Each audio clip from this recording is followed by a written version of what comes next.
ಪ್ರೀತಿಯುಳ್ಳ ದೇವಜನರೇ, ನಿಮ್ಮೆಲ್ಲರಿಗೂ ಯೇಸು ಕ್ರಿಸ್ತನ ಮಧುರವಾದ ನಾಮದಲ್ಲಿ ವಂದನೆಗಳು. ಶಾಲೋಮ್.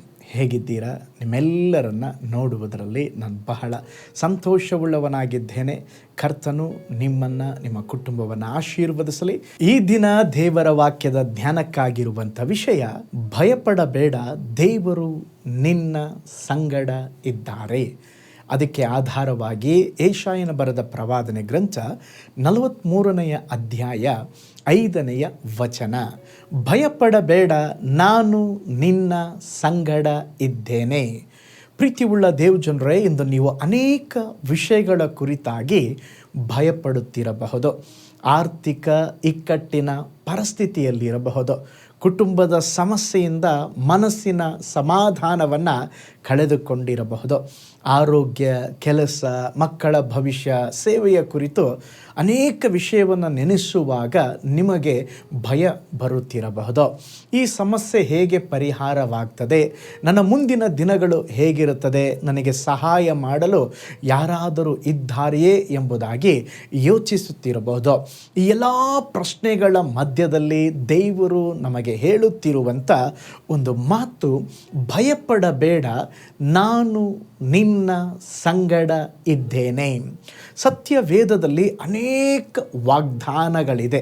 ದೇವರು ನಮಗೆ ಒದಗಿಸುತ್ತಾರೆ, ಕಾಪಾಡುತ್ತಾರೆ, ನಡೆಸುತ್ತಾರೆ, ಬಲಪಡಿಸ್ತಾರೆ ಎಂಬುದಾಗಿ ಅನೇಕ ವಾಗ್ದಾನಗಳಿದೆ.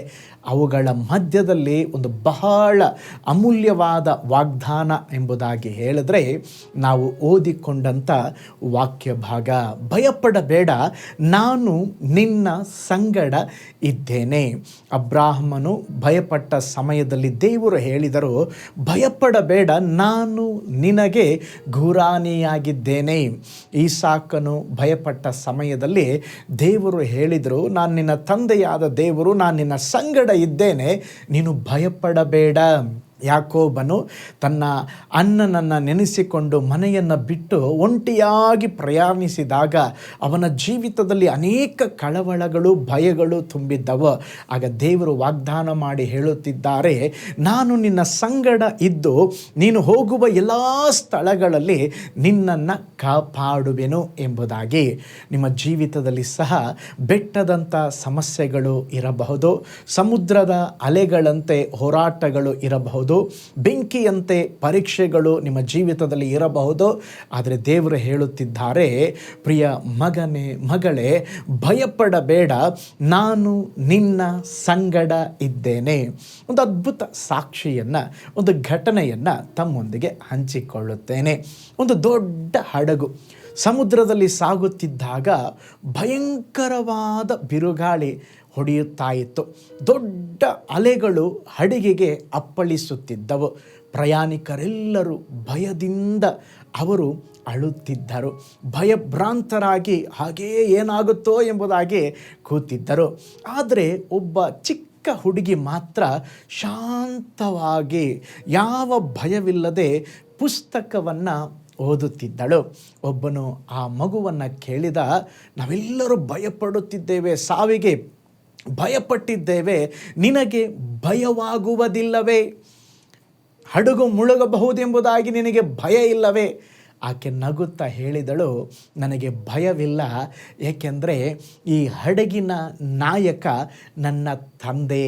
ನನ್ನ ತಂದೆಯ ಕೈಯಲ್ಲಿ ಈ ಹಡಗಿನ ಚುಕ್ಕಾಣಿ ಇರುವುದರಿಂದ ನಾನು ಭಯಪಡುವುದಿಲ್ಲ. ನೋಡ್ರಿ ಪ್ರೀತಿಯುಳ್ಳ ದೇವಜನರೇ, ಜೀವನದಲ್ಲಿ ಬಿರುಗಾಳಿ ಬಂದರೂ ಭಯಪಡಬೇಡ್ರಿ. ನಮ್ಮ ಜೀವನದ ಚುಕ್ಕಾಣಿ ನಮ್ಮ ಪರಲೋಕದ ತಂದೆಯಾದ ದೇವರ ಕೈಯಲ್ಲಿದೆ. ದೇವರು ನಿಯಂತ್ರಣದಲ್ಲಿ ಇದ್ದಾರೆ. ದೇವರು ಎಲ್ಲವನ್ನ ನೋಡಿಕೊಳ್ಳುತ್ತಾರೆ. ಯಾವುದಕ್ಕೂ ನೀವು ಭಯಪಡಬೇಡ್ರಿ. ಆಯಾ ಸಮಯಕ್ಕೆ ಏನು ನಡೆಯಬೇಕೋ ಎಲ್ಲವೂ ಒಳ್ಳೆಯದೇ ನಡೆಯುತ್ತದೆ. ನಿಮ್ಮ ಜೀವಿತದಲ್ಲಿ ದೇವರು ಕೈ ಬಿಡುವುದಿಲ್ಲ. ನಿಮ್ಮ ನಿಂದೆಗೆ ನಿರಾಶೆಗೆ ದೇವರು ಒಳಪಡಿಸುವುದಿಲ್ಲ, ನಿಮಗೆ ಅವಮಾನವಾಗುವುದಿಲ್ಲ, ಏಕೆಂದರೆ ದೇವರು ನಿಮ್ಮ ಸಂಗಡ ಇದ್ದಾರೆ. ಹಾಗಾದರೆ ಇವತ್ತೊಂದು ಧೈರ್ಯವಾಗಿ ಒಂದು ಆಶ್ವಾಸನೆಯ ಮಾತನ್ನು ನಾವು ದೇವರನ್ನ ನೋಡಿ ಹೇಳೋಣ. ಸ್ವಾಮಿ, ನೀವು ನನ್ನ ಪರಲೋಕದ ತಂದೆ, ನನ್ನ ಜೀವನ ನಿನ್ನ ಕೈಯಲ್ಲಿದೆ, ನಮ್ಮ ಕುಟುಂಬ ನಿಮ್ಮ ಕೈಯಲ್ಲಿದೆ, ನಮ್ಮ ವ್ಯಾಪಾರ, ನನ್ನ ಉದ್ಯೋಗ ಎಲ್ಲವೂ ನಿನ್ನ ಕೈಯಲ್ಲಿದೆ. ಆದುದರಿಂದ ನಾನು ಭಯಪಡುವುದಿಲ್ಲ, ನಿನ್ನನ್ನು ನಂಬಿ ಜೀವಿಸ್ತೇನೆ ಎಂಬುದಾಗಿ ಒಪ್ಪಿಸಿಕೊಡೋಣ. ದೇವರು ನಮ್ಮ ಜೀವಿತದಲ್ಲಿ ದೊಡ್ಡ ಕಾರ್ಯಗಳನ್ನು ಮಾಡುವರು. ಕಣ್ಗಳನ್ನು ಮುಚ್ಚೋಣ, ಪ್ರಾರ್ಥನೆ ಮಾಡೋಣ. ಪರಲೋಕದಲ್ಲಿ ವಾಸ ಮಾಡುವ ನಮ್ಮ ತಂದೆಯಾದ ದೇವರೇ, ನೀನು ಒಳ್ಳೆಯ ದೇವರಪ್ಪ, ಭಯಪಡಬೇಡ, ನಾನು ನಿನ್ನ ಸಂಗಡ ಇದ್ದೇನೆ ಎಂಬುದಾಗಿ ಹೇಳಿದ ದೇವರು. ಯುಗಾದ ಸಮಾಪ್ತಿಯವರೆಗೂ ಎಲ್ಲ ದಿನ ನಾನು ನಿಮ್ಮ ಜೊತೆಯಲ್ಲಿ ಇರ್ತೇನೆ ಎಂಬುದಾಗಿ ವಾಗ್ದಾನ ಮಾಡಿದ್ದೀರಪ್ಪ. ನಾನು ನಿನ್ನನ್ನು ಕೈ ಬಿಡುವುದಿಲ್ಲ, ತೊರೆಯುವುದಿಲ್ಲ ಎಂಬುದಾಗಿ ವಾಗ್ದಾನ ಮಾಡಿದ್ದೀರ. ಆ ವಾಗ್ದಾನದಂತೆ ದೇವರೇ ನಿನ್ನ ಜನರನ್ನು ನಡೆಸ್ರಿ. ವಿಶೇಷವಾಗಿ ಅನೇಕರು ಹೋರಾಟಗಳ ಮಧ್ಯದಲ್ಲಿ, ಸಮಸ್ಯೆಗಳ ಜಂಜಾಟದ ಮಧ್ಯದಲ್ಲಿದ್ದಾರೆ. ಅವರೆಲ್ಲರಿಗೂ ನಿಮ್ಮ ಸಹಾಯ ಬೇಕು ದೇವರೇ. ನೀವು ಅವರ ಜೊತೆಯಲ್ಲಿದ್ದು ಅವರ ಎಲ್ಲ ಕಾರ್ಯಗಳ ಮಧ್ಯದಲ್ಲಿ ನಿನ್ನ ಮಕ್ಕಳ ಕರವನ್ನು ಹಿಡಿದು ನಡೆಸ್ರಿ. ಭಯವನ್ನು ದೂರ ಮಾಡಿರಿ, ಧೈರ್ಯವನ್ನು ಕೊಡ್ರಿ. ಒಬ್ಬೊಬ್ಬರ ಜೀವಿತದಲ್ಲಿ ಅದ್ಭುತ ಸಂಭವಿಸಲಿ. ಈ ವಿಡಿಯೋವನ್ನು ವಿವಿಧ ಮನೆಗಳಿಂದ, ವಿವಿಧ ಸ್ಥಳಗಳಿಂದ ದೇವರೇ ನೋಡುತ್ತಿರುವ ಪ್ರತಿಯೊಂದು ಕುಟುಂಬಗಳನ್ನು ಆಶೀರ್ವಾದ ಮಾಡಿರಿ. ಎಲ್ಲರಿಗೂ ಶುಭ ಉಂಟಾಗಲಿ ಯೇಸುವಿನ ಹೆಸರಿನಲ್ಲಿ ತಂದೆಯೇ, ಆಮೇನ್. Price lord. ಹಾಗಾದರೆ ಭಯಪಡಬೇಡ್ರಿ, ದೇವರು ನಿಮ್ಮ ಸಂಗಡ ಇದ್ದಾರೆ, ದೇವರು ನಿಮ್ಮನ್ನು ನಡೆಸಲಿಕ್ಕಿದ್ದಾರೆ.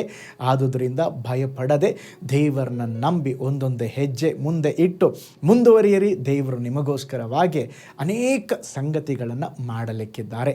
ನಾನು ನಿಮಗೋಸ್ಕರ, ನಿಮ್ಮ ಕುಟುಂಬಕ್ಕೋಸ್ಕರವಾಗಿ ಪ್ರಾರ್ಥನೆ ಮಾಡುತ್ತಾ ಇದ್ದೇನೆ. ನಾನು ನಿಮ್ಮ ಪ್ರೀತಿಯ ಸೇವಕ pastor Paul Joy. God bless you. ಕರ್ತನಲ್ಲಿ ಪ್ರಿಯರೇ, ಈ ಸಂದೇಶ ಮತ್ತು ಪ್ರಾರ್ಥನೆ ನಿಮಗೆ ಆಶೀರ್ವಾದಕರವಾಗಿದ್ದರೆ, ದೇವರು ನಿಮ್ಮನ್ನು ಪ್ರೇರೇಪಿಸಿದರೆ, ನಂಬಿಕೆಯಿಂದ ಸಾಗುವ ಈ ಸೇವೆಗೆ ನಿಮ್ಮ ಅಮೂಲ್ಯವಾದ ಕಾಣಿಕೆಯನ್ನು ಬಿತ್ತಿರಿ. ಪ್ರೀತಿಯ ದೇವಜನರೇ, ವಾಯ್ಸ್ ಆಫ್ ಹೋಪ್ ಮಿನಿಸ್ಟ್ರಿಯ ವತಿಯಿಂದ ಕೋರಮಂಗಲದಲ್ಲಿ ಪ್ರತಿ ಭಾನುವಾರ ಬೆಳಿಗ್ಗೆ 9:30ಕ್ಕೆ ಕನ್ನಡ ಆರಾಧನೆ ನಡೆಯುತ್ತಿದೆ. ಆತ್ಮಭರಿತವಾದ ಆರಾಧನೆ, ಮನಮುಟ್ಟುವ ಸಾಕ್ಷಿ, ಬಲಪಡಿಸುವ ದೇವ ಸಂದೇಶ. ಬನ್ನಿ, ನಮ್ಮೊಂದಿಗೆ ಭಾಗಿಯಾಗಿ ಕರ್ತನನ್ನು ಆರಾಧಿಸಿರಿ. ನೂತನ ತಿಂಗಳ ಆಶೀರ್ವಾದ ಕೂಟ ಪ್ರತಿ ತಿಂಗಳು ಮೊದಲ ದಿನ ಸಂಜೆ 7 ಗಂಟೆಗೆ. ಪ್ರತಿ ತಿಂಗಳು 2ನೇ ಶನಿವಾರ ಬಿಡುಗಡೆ ಉಪವಾಸ ಪ್ರಾರ್ಥನೆ ಕೂಟ ಬೆಳಿಗ್ಗೆ 10:30ಕ್ಕೆ. ನಿಮಗಾಗಿ ಪ್ರಾರ್ಥಿಸಬೇಕೆ? ನಿಮಗೆ ಯಾವುದಾದರೂ ಪ್ರಾರ್ಥನೆ ಮನವಿಗಳು ಇರುವುದಾದರೆ ಕೆಳಗಿನ ನಂಬರಿಗೆ ಕರೆ ಮಾಡಿ ಅಥವಾ ವಾಟ್ಸಪ್ ಮಾಡಿ. ಈ ಆತ್ಮಿಕ ಸಂದೇಶಗಳು ನಿಮಗೆ ಆಶೀರ್ವಾದಕರವಾಗಿದ್ದರೆ ಲೈಕ್ ಮಾಡಿರಿ. ಇಂಥ ಅದ್ಭುತ ಸಂದೇಶ ಪ್ರತಿದಿನ ನೋಡಲು ಬಯಸುವುದಾದರೆ ಸಬ್ಸ್ಕ್ರೈಬ್ ಮಾಡಿ ಹಾಗೂ ಇತರರೊಂದಿಗೆ ಶೇರ್ ಮಾಡಿರಿ. ಕರ್ತನು ನಿಮ್ಮನ್ನು, ನಿಮ್ಮ ಕುಟುಂಬವನ್ನು ಆಶೀರ್ವದಿಸಲಿ.